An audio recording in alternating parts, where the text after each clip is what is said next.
Well, good evening, friends. We welcome you to the show. This is Between the Shadows. I am Kristen Pearson. I am joined forever and always by my very favorite co-host, Miss Kara Tillitz. Hello. And guys, this is our first podcast back since Burbank in July. Yeah. We are so happy to be back. Yeah. We are happy to be talking Dark Shadows, and this is a big one. This is going to be Kara's favorite saga. Tonight is the introduction of Mr. Quentin Collins. But before we get there, y'all, I know it was back in July, but I do want to say thank you to Miss Penny Dreadful from Terra Collinwood, Mr. Alan Gallant from Collinsport After Doc, and of course, as always, Mr. Patrick McRae, author of the Dark Shadows Daybook and the Daybook Unbound.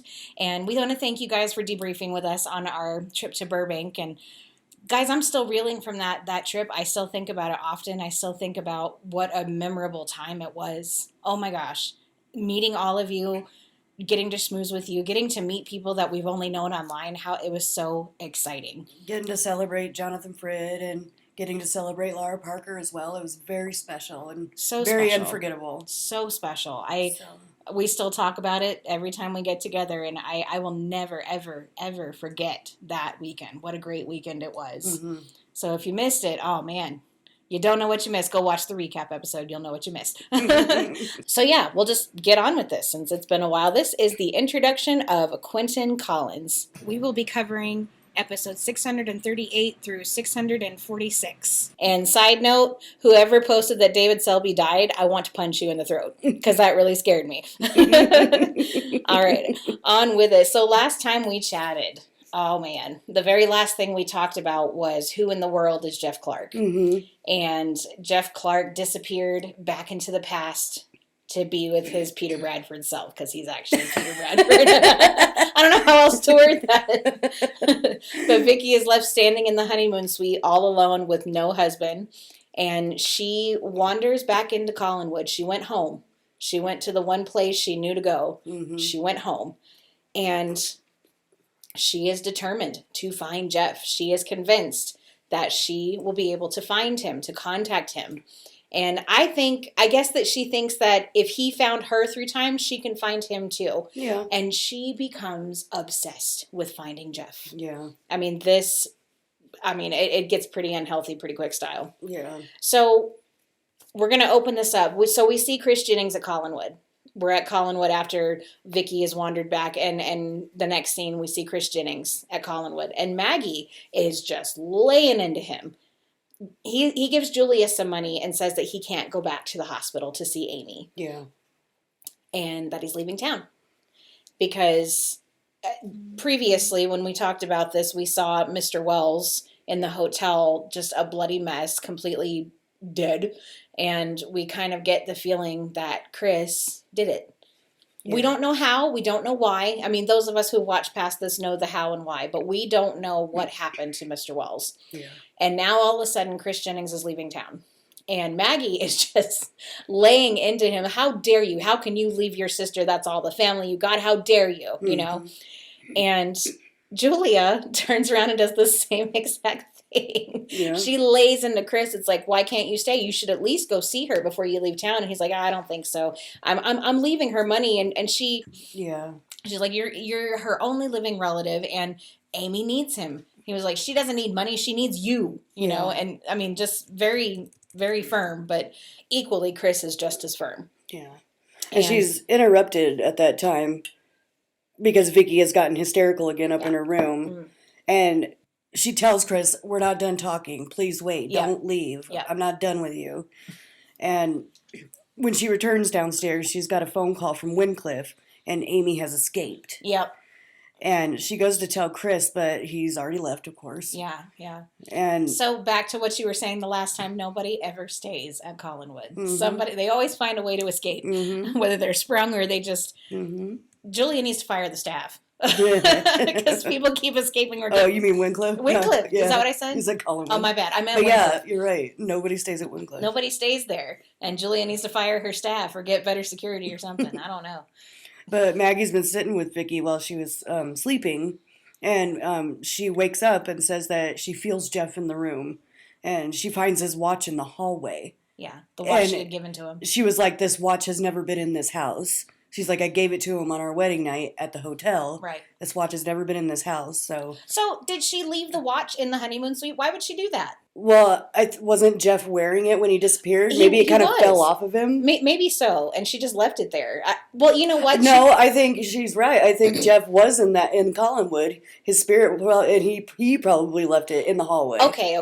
Dropped I'll buy it in that. the hallway. I'll buy that. Yep. Dropped a clue for her. Fair enough. But, I mean, that gives Vicky proof that Jeff is trying to reach her. Like I said, this becomes so unhealthy so fast. But there's nothing to suggest that Jeff isn't there, that Peter isn't there, you know? But this watch in the hallway, I don't feel like it's doing Vicky any favors. Yeah. Like everyone wants her to move on and to heal, but she refuses to let go and move on without him. I mean, okay, back when Burke died, you know, she was sad, she was depressed, she was, I'm gonna find him, but then she did move on. She did get, but granted, definitely Peter, with the help of Barnabas, she moved on. She moved on with, you know, she went back to 1795 shortly after that happened, and with the help of Jeremiah Collins, and then when Peter Bradford came along, you know, she was able to move on. Yeah. But so I think the fact that there is no one here helping her move on, I think is a large part. I mean, we'll soon find out that Barnabas sure did try to help her move on, but this one broke her. This one broke Vicky in half. Yeah. And I think it sort of feels like Jeff/Peter is kind of aggravating the situation a little bit. Like, it's impossible for them to be together, but he's still trying to reach her. Yeah. And this watch is proof of that. I mean, and once again, while he was disappearing in the hotel, he's like, I will find you. Yeah. I will find you. I love you. Don't forget. I love you. Yeah. And I mean, I get it. True love, I get it. You'll always find a way to each other. I get it. But yeah. But we'll get there. I don't want to go any further because we'll get there. Right. But Liz decides to go to the old house and get Barnabas. Because, like we were just saying, Barnabas can, if anybody, Barnabas can get to or through Vicky. Right, and Liz said that. She was like, they're always close. Maybe he can talk some sense into her. Mm-hmm. She's on her way to the old house through the woods, like they always go, and she's met by a growling animal in the woods who seems ready to attack.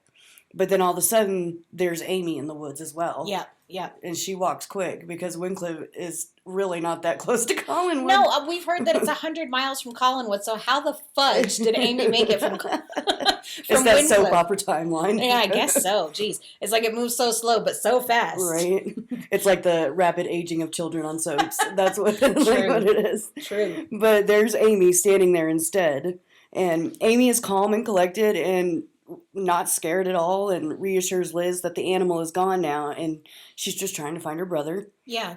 So Liz brings her back to Collinwood and she tells Julia that she swears that the animal she saw was dressed like a man. And the way Julia responds to her, it's not like, are you freaking kidding me? She's like, well, if you believe you saw it. She's like, you don't believe me, do you? She's like, well, there's got to be some explanation if you saw what you saw. There's got to be some explanation. Right. And they're kind of tiptoeing around Liz, too, because she's still on the death kick a little bit. Fragile, yeah. And so, I mean, the way Julia responded to her, such a shrink way of responding to someone who's very mentally fragile. Mm-hmm. But, I mean, since Amy has escaped from Wincliffe, the logical choice is to take her back. Yeah. So she can escape again. But but especially with Chris leaving, there's really no one else to care for her. And Julia tells her, it's like, I can't look after you if you're not at Wincliffe. Like, your only legal guardian is not here. Has skipped town. Unwilling. Completely unwilling. But after much pleading with Amy, I think Elizabeth feels for her and tells Julia that Amy can spend the night, at least tonight, at Collinwood. Yeah. And Julia's like, fine, it's raining, whatever, but you're going back first thing in the morning. You know? Yeah. And then Amy meets David, and they begin talking about the house and the Collins family. And this leads to an impromptu exploration of the West Wing. Yeah. And David tells her that it's haunted, and no one's lived in that part of the house for a really long time. Yeah.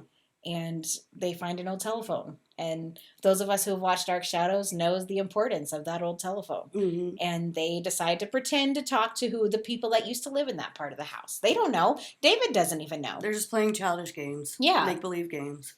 And Amy goes first. She picks up the receiver and has a seemingly pretend conversation with someone who lives there. Or someone who lives near the room that they're in. Mm-hmm.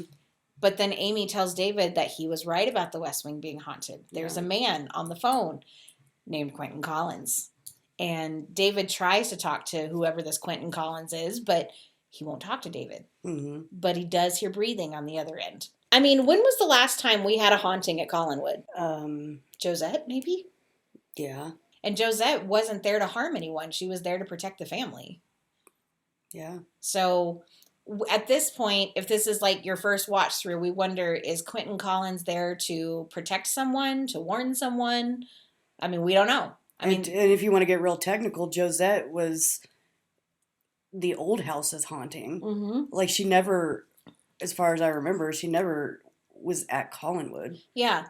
Like, it wasn't a ghost of Colin. Like, you know what I mean? Yeah. Well, it wasn't a ghost that really belonged at Collinwood. She belonged at the old house. That was her house. Yeah. So really, yeah, I think this would be the first haunting. Yeah, this is the first real haunting of someone who lived there. Yeah. Like, I mean, back in the Bill Malloy era, we did have Bill Malloy's ghost, but he didn't live there. Yeah. He died there. Yeah. So, I don't know. I got to thinking about that. I'm like, is this the first real haunting we've had at the great house, mm-hmm. you know, at the big house? Yeah. So they go back to David's room and look in the Collins family history book to find out who Quentin Collins is. And they can't seem to make out who he is from the pictures because he's with his siblings. They don't know which one he is. Yeah. David says he's never heard his father or anyone talk about Quentin Collins. And I think even they found, like, a photo of him when he was a young boy. Yeah, yeah. And then they tried to flip through and find an older picture of him, but that's when they saw the ones with him and his siblings. Right, right. Yeah. But they do end up asking Elizabeth about Quentin. You know, she comes in, what are y'all still doing up? Time for bed, you know. Mm-hmm. And they ask him, you know, who's Quentin Collins? Mm-hmm. And she tells them that he is her great uncle, but she doesn't know much about him. He went to France and never came back. Kind of like a Barnabas situation. He went to England and died there. Don't you love how they just write people out of the family like that and don't tell you the truth? That book is a book of lies is what it is. Yeah, man. It's like, come on. And that's the end of it. She sends them both to bed. Yeah. But later on, Amy wakes up and uses the telephone again. Yeah. And the voice on the other end tells her to go back to the West Wing. And David finds her there. And he's really frustrated that this ancestor won't talk to him. Yeah. It's like, this is my ancestor, not yours. Yeah. We ain't going to say that, but we're getting there. We're getting there. But he will talk to Amy. So that prompts him. He's like, let's do a seance. These children. Oh my gosh. He's like, I've seen the adults do it 1,000,000 times. And they don't... That they sit around the circle and they do it exactly like they've seen the adults do for all these years. Right. But they don't get very far because Vicky interrupts them and sends David back to bed. Yeah. Yeah. The next morning, Chris comes back to Collinwood and he's trying to break the news to Amy that she cannot live with him and that she'll have to live in a home somewhere else. Yeah, somewhere else. But the people who live in Collinwood, Elizabeth and Carolyn and Vicky, are trying to convince him to let her stay there. And that it wouldn't be an inconvenience at all. Yeah, the way they gathered around this child, it's like, she can stay here, please. We would love to have her. We have more than enough room. And these are people that Chris knows. I mean, we find out soon that Chris grew up in Collinsport, and he and Carolyn used to date, and they, you know. I mean, they're Joe Haskell's cousins. Yeah, they all know each other. Yeah. It's not like it was they would be strangers to Jenny, to Amy, but not for long. Yeah. You know, and it's just. I don't know. It made sense to me. Yeah. It does take a little bit of convincing, but Chris does say yes, of course. I mean... Be smart, Chris. Come on. Yeah. So Carolyn and Chris go out to the Blue Whale and have a drink and talk things over and seemingly just trying to catch up mostly. But Chris hears the tolling of the bells and asks for the check pretty hastily when the barmaid comes over and he notices a pentagram on her forehead. And he leaves abruptly and goes back to his hotel room and pulls out a chain and chains himself to the radiator in his room. And it's here we see our first glimpse of the werewolf. Yes. And we know for sure it's Chris. Yes. Like, all suspicions and whatever, like, you actually get to see the change. We know understand now why Chris is the way that he is. Yeah. In this moment. We see him. I mean, there's no doubt. I mean, you see Chris's face and then it changes to that of an animal. You know, it's Chris. Yeah. It's Chris. Chris is a werewolf. And, you know, the second he turns into an animal, he just completely rips his chains off the radiator like it's nothing. Yeah. And he goes after the barmaid. Yeah. And we did talk about this when we... forever ago, Jewel, I don't even remember when it was, but when we came on Resident of Collinwood and talked about this with Jewel, we talked about the Blue Whale has always been a place of fun and conversation and meetings, but it has never been a place where someone has died. Yeah. All of this was changed when the werewolf came crashing through that window of the Blue Whale. And I personally think it changed from that point how we saw the Blue Whale. It's really bad for business. A murder at a bar. It's really bad for business. And not only that, it wasn't even a bar fight. The barmaid died because of an animal. Yeah. And, oh, man. I mean... They've been dealing with attacks anyways in the town before when the vampire was on the loose. They've dealt with attacks in the town before. And we're already scared and skeptical and on the lookout for that anyways. Mm-hmm. So now there are more attacks happening, but it's from a different something or someone. Yes. At this time. And now everybody's freaked out again. This is a completely different ball game with this kind of attack. Yeah. And someone died at the Blue Whale, you know, and...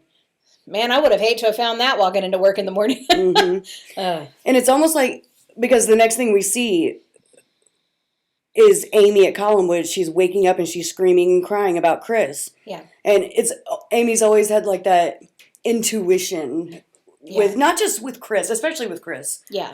But with people in general. Yeah. Like she's, I don't know. She's very intuitive. Intuitive. I mean, I'm trying to find the other word for it, but I can't. She's very discerning. Yeah. She can just read people. Yeah. And she's very incredibly sensitive when it comes to her brother. Like she knows when her brother's in trouble. Yeah. It's not like she's literally seeing things and seeing visions. That it's just she feels it. She just feels everything and. But she can tell. But yeah, it's like she kind of has a second sight, kind of the way Millicent did. Yeah. Like Millicent couldn't tell the future. She couldn't tell, she things could to come. Tell something's up. Yeah, she could tell when. Yeah, I agree. Yeah. And I don't think that Amy was clairvoyant per se. I don't. Think so she either. did talk. She does. We do find out that she talks to ghosts and stuff, but that's not everybody at Collinwood does. Come on, you can talk to ghosts. And I don't think it took Collinwood for that to happen. I think it's happened in the past. Yeah. I don't think it's the hellmouth of Collinwood that's done it to her. I think that Amy Jennings has been like this forever. Yeah. And maybe even part of the reason as to why she was even at Wincliffe in the first place. Yeah. Like we know that she was at Wincliffe because Tom died and that really struck her hard. But it could be because, she sensed what happened to Tom. She knew what happened to Tom. Yeah. And I don't know. But I agree with you. I think that... I would have liked to have seen Amy... in the Tom era. Yeah, definitely. When that happened, how she felt when it happened to Tom. Right. I would have liked to have seen that. And I think this is part of the reason why, up until this point, we haven't seen Amy Jennings afraid of anything. Right, yeah. She heard a voice on the other line of a phone that they found, and it didn't even faze her. Yeah, she didn't even blink an eye. Yeah. They went to this creepy wing of creepy west wing of the house where David claims it was haunted, and she wasn't afraid at all. But she is terrified for her brother right now. Mm-hmm. And she is worried that something has happened to him, and it terrifies her. I mean, this is what scares Amy Jennings. It's not ghosts. It's not people on the other end of the phone. It's not the big Collinwood house. It's not even walking through the woods and knowing there's an animal out there. And, that's not what scares her. But feeling that Chris is in danger terrifies her. Yeah. And I think it's because she's already lost one brother, and Chris is all she has. And Lord knows what happened to their parents. Yeah, exactly. We don't even know. But they get her calmed down, and afterwards Vicky immediately goes back to thinking about Jeff. Mm-hmm. She picks up his watch and notices that the time on the watch stopped the second that Jeff went back to the past. Yeah. And Vicky believes this is some kind of sign that Jeff has left for her and that he's nearby. Professor Stokes comes over, not happens by, he was called over, and see if he can help. And Vicky thinks that, Stokes can help her do whatever it takes to be with Jeff/Peter again. And she's like, I'm not a wizard. I'm not. Yeah. I can't just make things happen. I'm not magic. Right. And he's not. He's a total mortal. He just, he knows about the occult. And, some people see that and take that as, oh, well, you can get me back there. No, I really can't. Yeah. Yeah. Like she wants him to give her the herbs that he gave to Jeff. Mm-hmm. And he explains and even then it was almost like a hallucinant thing. Yeah. Yeah. Like, yeah. And he explains to her that the herbs are not what sent him back. Yeah. it simply made him available to be called back. Yeah. They didn't send him back there. Open your mind. Yeah, exactly. I think they were shrooms. And Stokes tells her that the only way she can rejoin Peter is for her to die, and that she has to give him up. Yeah. But Vicky, in this moment and moments to come, is so very bullheaded, and she refuses to listen. Yeah. And runs out of her room and then out of the house after screaming at Elizabeth. Yeah. She just like, don't tell me what I'm leave me alone, and runs out of the house. Mm-hmm. And Amy comes running down the stairs and asks Professor and Elizabeth if they can hear the widows crying. Mm-hmm. And now they realize, where the hell Vicky is gone. Mm-hmm. Mm-hmm. Like we see, like before all this, Amy's up in her room and she opens her window and she's like, why are you crying? Why are you crying? And we're like, what? And she runs down. She's like, can you hear the widows crying? And they're like, oh crap. Mm-hmm. And they run after her. And then Elizabeth gives Professor Stokes the quick lowdown on the widow's will and everything. Yeah. And how did Professor not know that story, honestly? So just for the sake of recap here, we know that Vicky is more or less a widow because Jeff went back to the past and died there. Mm-hmm. And the widows are crying and they're calling Vicky to join them. Yeah. Because she's more or less a widow. And of course they find her on Widow's Hill preparing to jump. Yes, exactly where they thought she'd be. Mm-hmm. And she hears the professor's words echoing in her ears that the only way she can join him is to die. Yeah. Remembering the scene and the scenes following Burke's death, and remembering how sad Vicky was when she found out that he died, but this sequence of events after Jeff has disappeared into the past, I feel like Vicky is so much more upset and undone. Yeah, I agree. And I wonder if it's because she thinks there's some hope of being reunited because she's convinced he didn't die. And technically, when he disappeared in front of her eyes, that wasn't death. It wasn't death. So I can understand the hanging on to he's still alive. I get it. He's just living in the past now. Yeah. But with Burke, it was so final because he was dead and she knew that.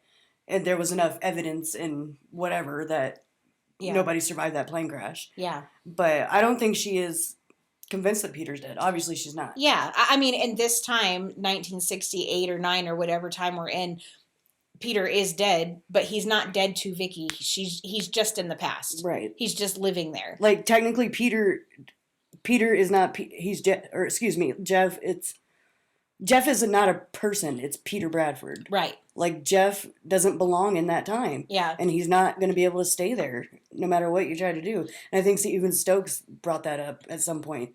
He's like, he doesn't belong here. Yeah. Like, this is not his time. We don't even know if Vicky, there just is. like you don't belong in 1795. Right. You don't belong there, so you would have to die to be with him. Right. Exactly. Like, and I think she's convinced that if she jumps off, if she commits suicide, she'll go back to 1795. Mm-hmm. But that's not how she got there. That's not how she got there in the first place. Yeah. It was a temporal shift. Somebody was there to take her place. Yeah, it's just...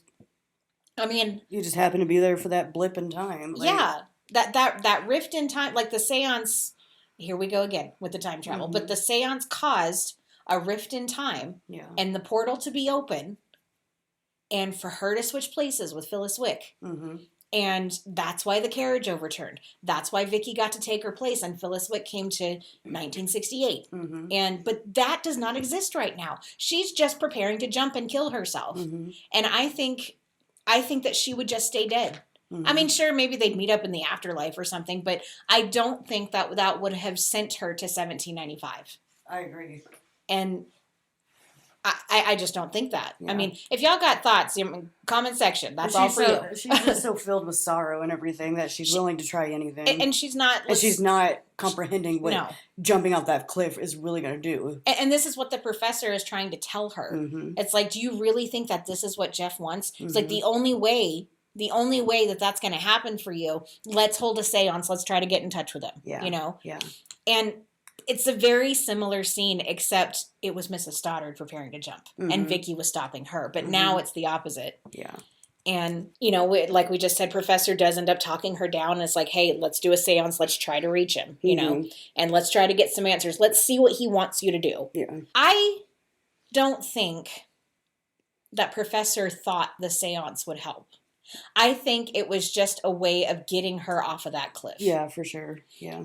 Maybe they would have reached Peter. I mean, it's worth a shot, though. Yeah, it was worth a shot. And I think Professor does say that to Elizabeth, like, look, I just wanted to get her off the cliff. Yeah. You know? Yeah. And so they hold a seance, they engage, they do the thing, and Chris and Carolyn help them. Chris isn't stoked about it, but okay, fine. And the professor convinces Chris to be a part of it because they need a male at the table in case Jeff wants to communicate, like, through a male. Yeah, the same sex professor says. Yeah. And I guess because Professor is the one conducting the seance, he can't be used or probably won't be used. That this is his area, so whatever, I trust you with my life, Professor. Yeah. So no one's crazy about the idea of another seance. Nobody is. Because the very last seance they had in this house, Vicky disappeared. Mm-hmm. And I kind of wonder, Vicky disappeared into the past at the last one. So I'm kind of wondering, does she think it's going to happen again? Yeah. If they hold another seance? Yeah. And she says she wants whatever is going to happen. So I kind of think Vicky was like, oh, maybe it'll happen again. Maybe I'll just go back there and I won't have to die, you know? Right. So they call to Jeff. They call to Peter. And the widows start wailing again. But Peter doesn't show. But someone else does. Elizabeth feels a hand and she's convinced it's a woman's. She's like, it turned my head. Turned my head. And it's like, oh, she's gone now. And the professor's like, it was a woman. She was like, I'm convinced of it. That was a woman's hand, you know. And Carolyn is the one who goes into the trance. Mm-hmm. And the spirit heard the widows wailing. She says, you must stop him. He must not come back. And she's not speaking of Jeff Clark / Peter Bradford. Mm-hmm. She tells us that her name is Magda. Mm-hmm. And then she speaks of her curse. Yeah. And before they can get any information, Chris breaks the circle and stops the whole thing. He's like shaking Carol, shaking the shit out of her. And like, ah! It's like, relax. And Joel, here's your favorite line. Professor says, I would very much like to know why you did that. And Professor, we'd all like to know. Right. What'd you do that for, Chris? Right. But we know that Chris is under a curse. Right. We know that now. Yeah. So the minute she said curse, he was like, hell no. That's like, no matter what, Chris being what he is, anything could have been revealed. Anything could have, yeah. And just like Barnabas was scared when they did that seance for 1795. True. Barnabas was sitting there on pins and needles because thinking he was going to get revealed. True. And so. True. And yeah, absolutely. So, I guess I can understand, but man, we was close. Mm-hmm. We was close. So Carolyn gets everyone out of the room, everybody else, and then she asked Chris, she was like, all right, everyone's gone. Why'd you do it? Yeah. And he admits to being afraid for Carolyn because of what happened to her during the seance. And she wasn't convinced. I wasn't convinced. And she says that she thinks that he was afraid of something else. Yeah. And then he says that he was compelled to do it and he's not sure why. And Carolyn believes that Magda is still there. She's still in the room and she wants to know what she said during the seance. Mm-hmm. And he tells her that she spoke of a curse. And like I said, I personally think that it's because he's obviously under a curse and that he'd be exposed. I think that's why he did it. Yeah. So we go back to Amy and David. And Amy tells David that Quentin is angry with them.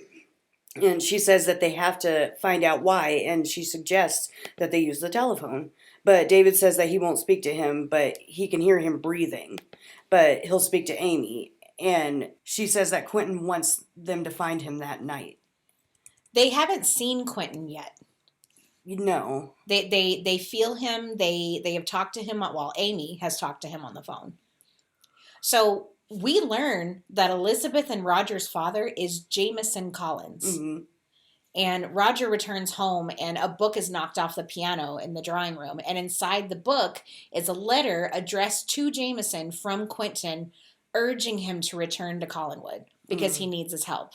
Mm-hmm. Carolyn is convinced that Magda wanted them to see that letter. Yeah. We have no idea who Magda is yet. Yeah. We don't know who's Magda. Yeah. But she seems completely dead set on stopping someone because of her curse. We literally know nothing about whatever this curse is, but it's certain. I was intriguing, dude. Yeah. And spoiler alert, in 3, 2, 1, we do find out. Yeah.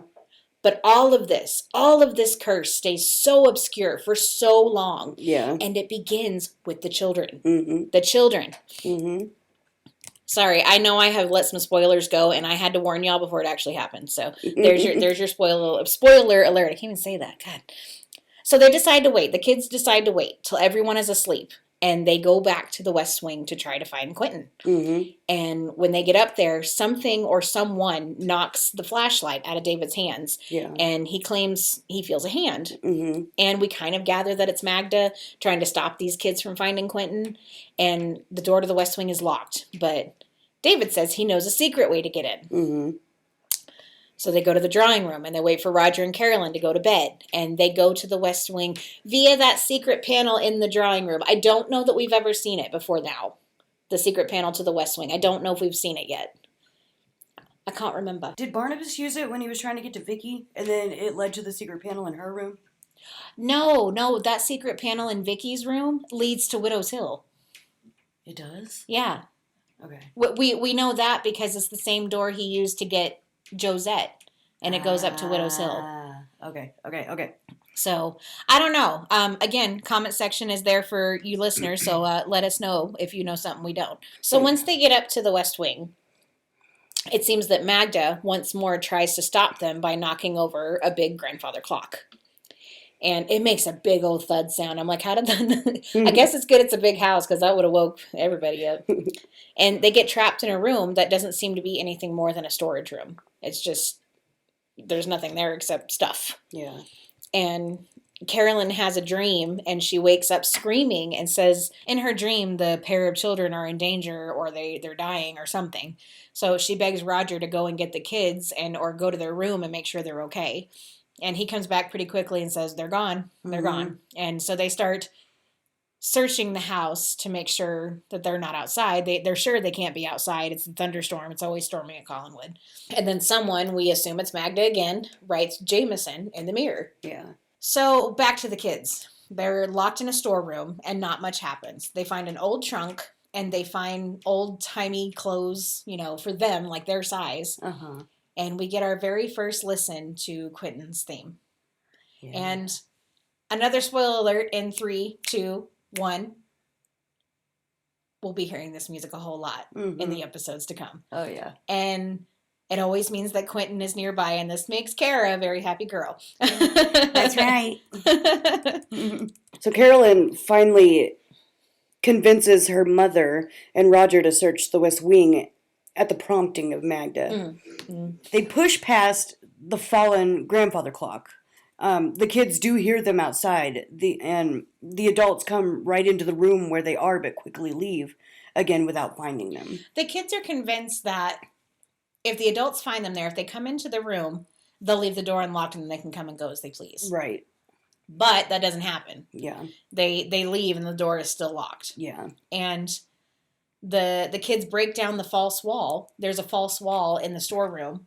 And, they go knocking on it, and David is all macho. He's like, I can break it down, and so the door opens on the other side all by itself, and they decide to go in and investigate.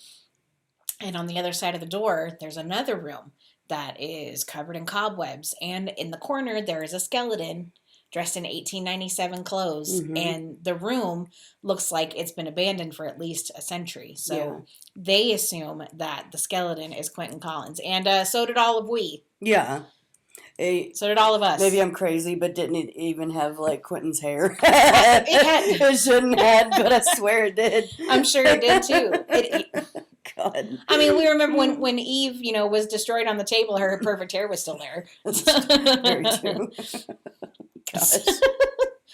So yeah, us as viewers, we thought it was Quentin Collins too. I mean, what other assumption can we come to? So me as a viewer, I'm starting to put this story together. I'm trying to put this story together. This room, it's walled off. It has a skeleton in it, and the kids think it's Quentin Collins. So my mind says that someone walled Quentin up in this room when he was still alive and he died there. Yeah.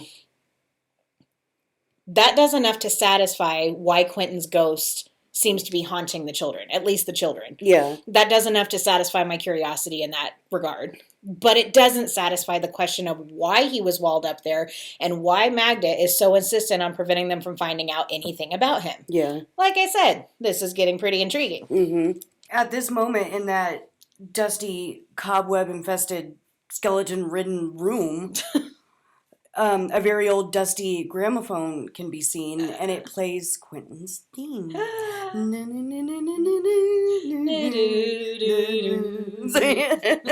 And all of a sudden, we hear a man's laughter. And the door magically opens, and the kids go free. Pause. Wasn't it so cool to see that gramophone at the Burbank weekend? Oh, yeah. And David Selby signed it, y'all. That was so cool. Yeah. Ugh. Yeah. So Elizabeth has gone down to the old house to ask Barnabas if David and Amy ended up there. And they search the house, and they're not there. So the pair of them leave to go back to Collinwood. And we can see the kids outside of the old house. And they wait for them to leave, and they go into the old house on assignment from Quentin, and they bring down an old rocking cradle. And Amy seems to think that David is somehow different. Yeah. They bring the cradle back to the West Wing and then decide to go downstairs and show themselves because they've all been searching for him all this time. Right. And they come up with this very elaborate excuse as to where they've been all this time. I don't know how Amy came up with this off the top of her head, but she came up with some story about being afraid of the house and David taking her out to a field to watch the sunrise because then she didn't feel afraid anymore. And the adults buy it like the gullible suckers they are. And when the adults have left, the kids say that they can't wait until evening comes and everyone's asleep so that they can go back to the West Wing and play the game again. Yeah. Now, what game they're playing, we never seem to find out what this game is. Yeah. But because it changes every time. Mm-hmm. But it seems like every time they play the game, someone gets hurt. Yeah. David and Amy return to the West Wing, and in no time at all, Amy breaks into a huge grin and says, "Hi, Quentin." Mm-hmm. And we see Mr. David Selby in all of his shining glory in the form of Quentin Collins. Mm-hmm. Like a solid form. A solid form. Like Yes.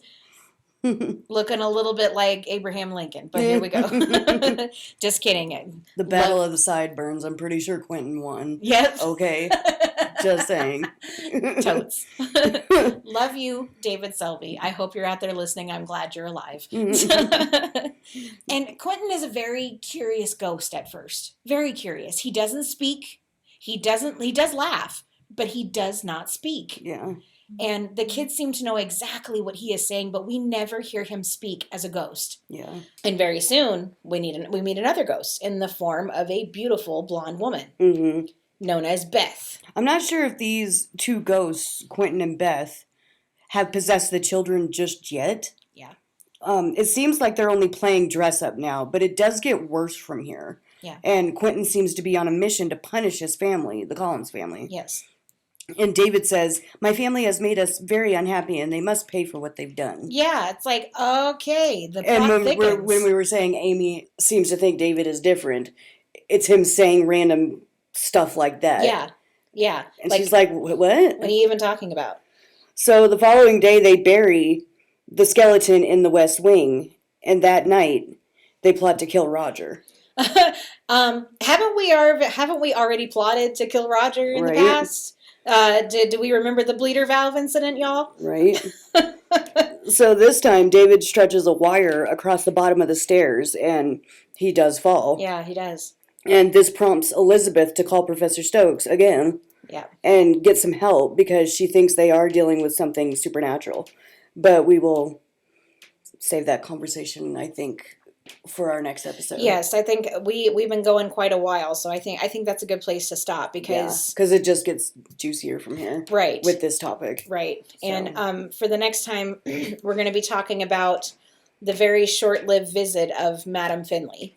Yeah, and talk about the ending of this whole Peter Bradford, Vicky Winters saga. Mm-hmm. So that's what we'll save for next time. But for this time, that's what we'll leave you with. So once more, as always, we just want to say thank you so very much from the bottom of our hearts for giving us a listen, for giving us your time. We appreciate it so very much.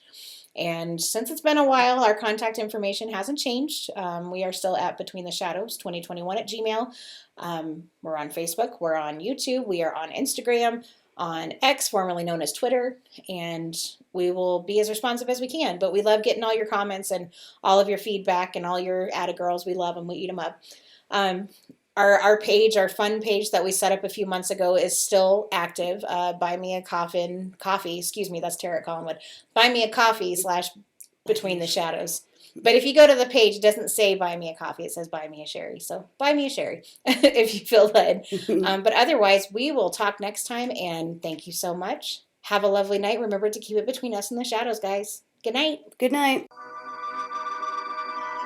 Of all the dark and evil secrets that plague the great house of Collinwood, none has escaped detection longer than the secret behind a wall in the abandoned West Wing. For over 70 years, a vengeful spirit has been imprisoned here. Now, through the curiosity of 2 children, it has been released and will soon bring about the final destruction of the Collins family. You've been listening to Between the Shadows, a Dark Shadows podcast. All original Dark Shadows music, video clips, images, and media are not owned by Between the Shadows and is the sole property of Dan Curtis Productions and is only used to promote Dark Shadows and should not be distributed, copied, or reproduced.